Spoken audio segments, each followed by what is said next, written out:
I do want to quote from the City Charter. The City Charter says the Mayor and Council must remain unfettered by undue influence.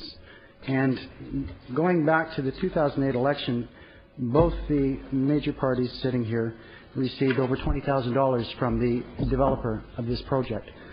If that's any indication, and the numbers are the same in this election, I would say that currently you're spending in excess of $20,000 on your political campaigns as we speak. You're using them for your phone banks, your signs, your advertising, and so on.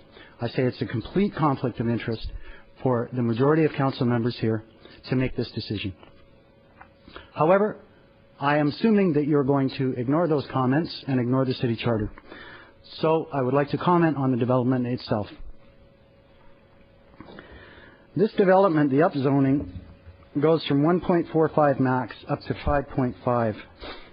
Now I did a little crunched a few numbers, and I just sort of picked out of the air a number on a unit. A unit would be, say, $400,000.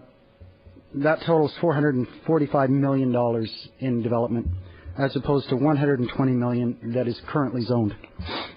At a 15% profit margin, that allows the developer an extra $50 million in profits.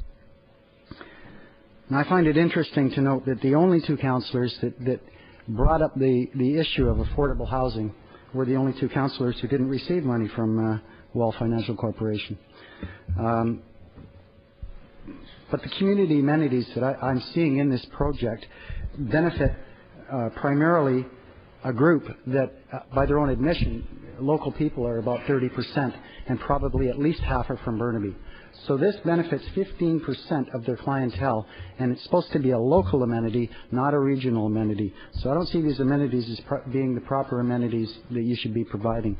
You've got a lot of ways that you can have affordable housing in this project. You have the muscle to do it by giving the developer a huge amount of extra profit. You have the ability to do it because one of the lots belongs to the City of Vancouver. And affordable housing and homelessness is the biggest problem that our city faces.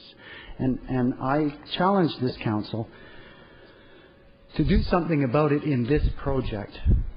I've heard lots of talk about it, but I want to see something concrete. You have the ability to provide a great amount of affordable housing. You've heard that people are going to be displaced and lose affordable housing in this area. You have an obligation to replace that. So there's just so many ways you can do it. And I know you're intelligent enough to figure those ways out. As far as the traffic goes, I drive there fairly often, and it is a brutal traffic area. And the extra traffic created by 1,100 units is going to add to that so significantly. I don't see this as a project that benefits the neighborhood, that benefits Vancouver, or benefits people who need affordable housing. Thank you. All those in favor of Councillor Cheng's motion, any opposed? Councillor Woodsworth and Cadman opposed. That carries. So we have completed that item.